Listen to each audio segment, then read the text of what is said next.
Hello everyone, welcome to Make Gaming Easy. Today in this video, I'm going to show you how to turn on notifications of Traffic Escape.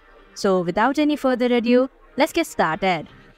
First of all, open Settings application. Now scroll down your screen and tap on Apps option. Here, click on Manage Apps. Now in the search bar, type in Traffic Escape. Click on the Notifications option. Now, in order to turn on the notifications, you'll just have to tap on the button of Show Notifications.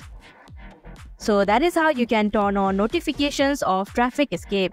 Thank you for watching Make Gaming Easy. I hope this video was helpful to you. If it was, hit the like button and comment down if you have any questions or feedback. Also, if you are new to our channel, subscribe and hit the bell icon so that you don't miss our upcoming videos.